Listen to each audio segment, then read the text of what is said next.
Hello everyone, welcome to CRS class. Our topic today is deliverance from Egypt.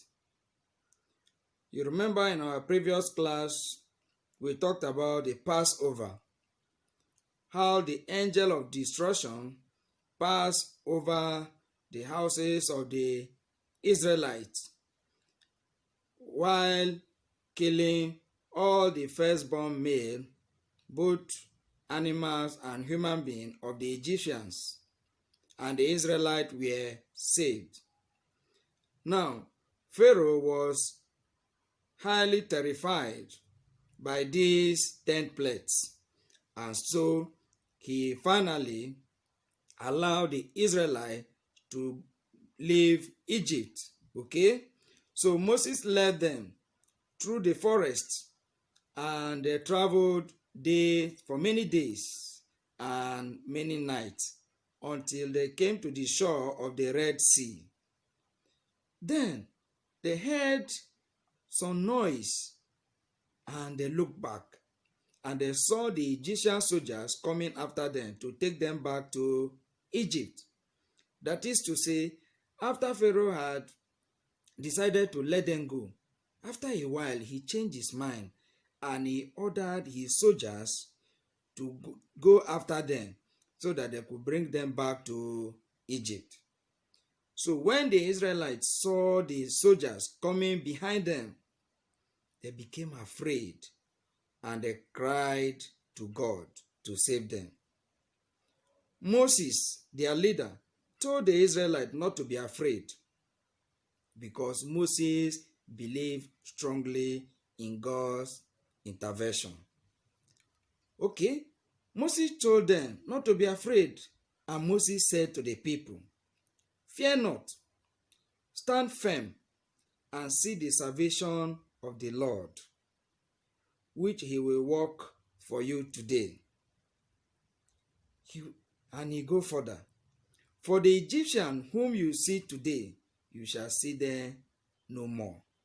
The Lord will fight for you, and you have only to be still." He said the only thing the Israelite will do is to have faith in God, is to be still, not to be afraid. He assured them that God will surely deliver them. And Moses said, "The Egyptian that you see today, you shall see them no more." Then Moses prayed to God to deliver his people. God asked Moses to lift the rod in his hand and hit the Red Sea, because Moses had a rod. So Bible translation will say a staff, okay? A staff. It's like a walking stick, okay? A staff. He says you hit the Red Sea, and Moses hit the sea with his rod.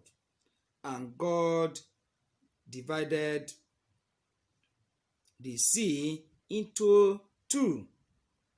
Wow. God divided the sea into two, and dry ground appeared. And so God told Moses to lead the Israelites in crossing the Red Sea on dry ground in the night. Remember, not in the daytime. He said in the night.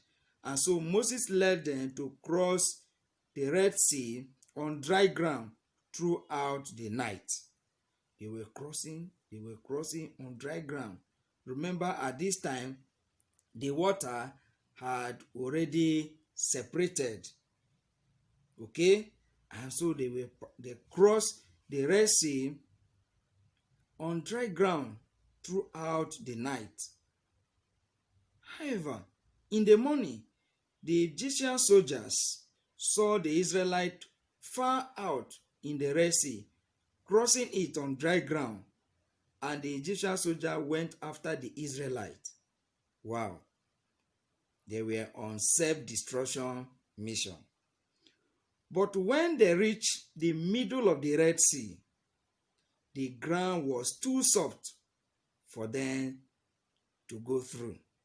The ground was too soft. You can just imagine. This is the same ground that the Israelite crossed while it was dried. Now the Egyptian soldiers wanted to do same, and when they got to the middle, they discovered the ground was too soft that they could not cross. They could not catch up with the Israelites, and they became afraid and wanted to go back. They wanted to run back because the ground was too soft. Okay, and some of them were already sinking. But God said to Moses, stretch your hands over the sea, that the water may come upon the Egyptians, and upon their chariots, and upon their horsemen. And Moses did the same. Moses stretched out his hand upon the sea, and the water closed on the Egyptian soldiers, and they were all drowned. So Moses obeyed God, and the sea returned and covered the Egyptian soldiers. They tried to escape, but they all perished. Okay? While the Israelites crossed it on dry ground. Wow, this is wonderful. You see, the Israelites were able to cross on dry ground, but the Egyptians tried to do same, but they were consumed, okay, by the water. Wow. Now, looking at this story, what are some of the points that we can take out of this story? Number one, the Israelites cried to God, and God raised the helper in the person of Moses, and so they were saved from Egypt. They were stranded at the Red Sea. God still saved them. Okay? Now, that is to say, God wants us to always put our trust in Him instead of complaining. When we find ourselves in difficult situation, we should pray to God, and God will always hear our prayers. You see, Moses never complained. Whenever the people complained to him, what will Moses do?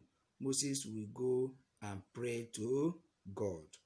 So we should put our trust in God, and God is always able to deliver us from any difficult situation.